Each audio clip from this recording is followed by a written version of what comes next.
Tonight, I'm going to be performing classic magic that magicians have been performing for many years, but I'm going to put my spin on it and use it to tell a story about a very special person and one of the people who inspires me the most in magic. He was born in 1918, and he went on to become one of the youngest members of the Magic Circle at the time in 1936. When World War II broke out, he enlisted into the Royal Artillery, and he was sent to the front line in Singapore, where he fought bravely for king and country. While he was there, he underwent heavy fighting. He lost many of his friends, and he himself was shot numerous times and severely wounded. His family thought he was dead, but in fact, he was captured, and he spent the next 3 years of his life in a prisoner of war camp. Amanda, would you sign this card as quick as you can for me? While he was in the camps, he underwent brutal treatment on a daily basis, treatment that no person should ever have to go through. But one thing that did keep him going was his ability to perform magic. Because he would perform not only for his comrades, to keep morale high, but he would also perform for the guards, who would give him and his friends extra food during the long periods of starvation. But he would have, his favourite trick was to have a name, to rip it into pieces, to burn it, completely destroying it, pass, fix. And in a second of impossibility, restore hope among his comrades.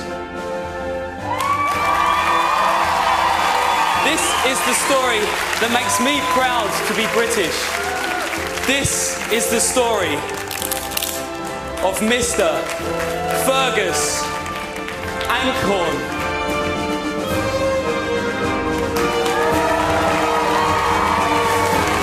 I'm very proud and honoured to present to you tonight the man himself at 97 years of age, Mr. Fergus Ankhorn.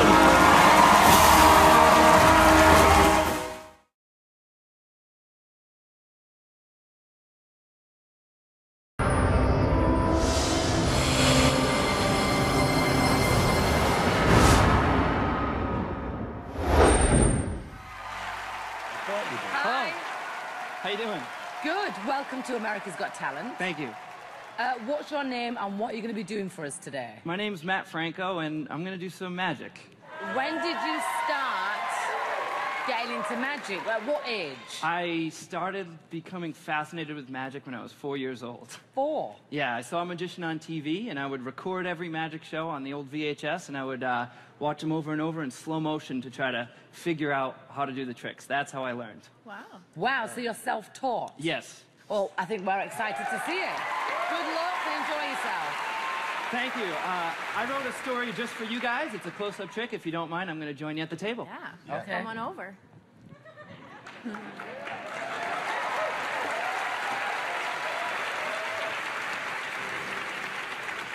Now, please, keep in mind, what you're about to see is going to be done with a genuinely shuffled deck of cards.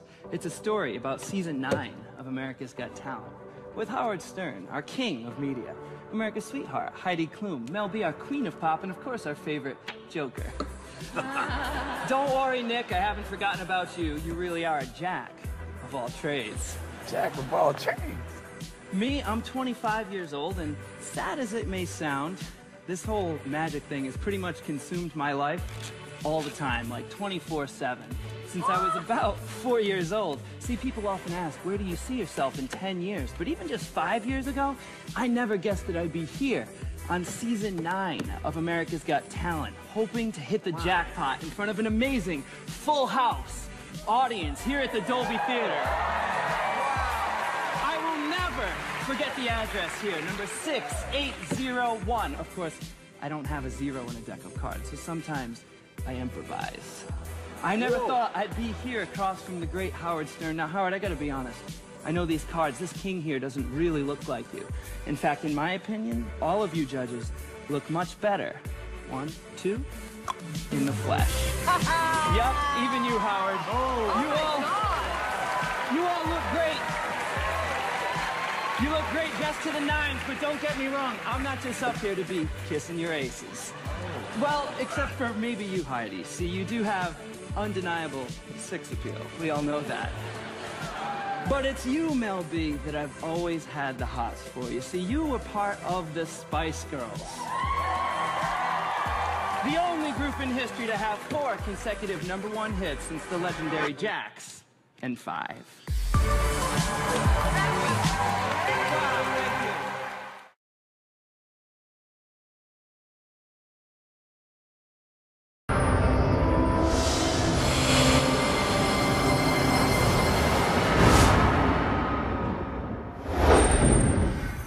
What is your name? I am Smoothini, You are Smoothini. the ghetto Houdini. Like Houdini, But ghetto. but ghetto. Yes, sir. You are a magician then? Yes, sir. A bar magician, to be exact. A bar? Well, Magician. this is a big bar here. So have you been doing magic all your life? Is that what you've been doing as a... I was a Marine. Well, thank you for your service. Welcome.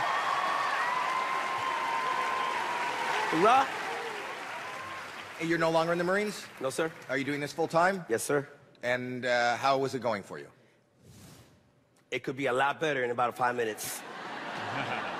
Okay, let's see you do what you do. Am I allowed to go closer to you guys? You can, yes. All right, thank you very much. You're welcome. Now, the thing about bar magic as opposed to regular magic is the fact that I don't use big props. I can't afford them. And that's all I have to dazzle the world. Right. Now, the thing about magic that happens close to your face is that it has to be performed exquisitely. If I can pronounce that word correctly, but... Oh. Excuse me. Just caught the part.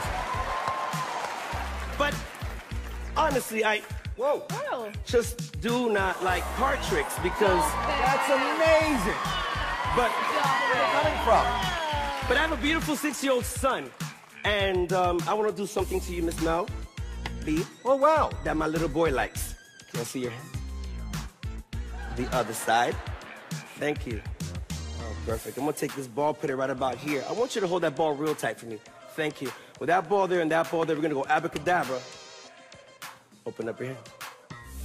Shut up! Shut up! Let me mentally assault you two on the other hands. Because I am ghetto. Whoa.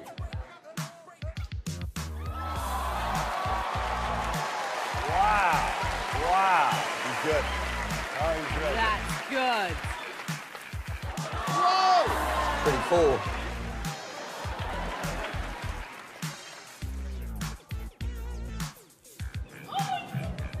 Thank you. Got my name, though.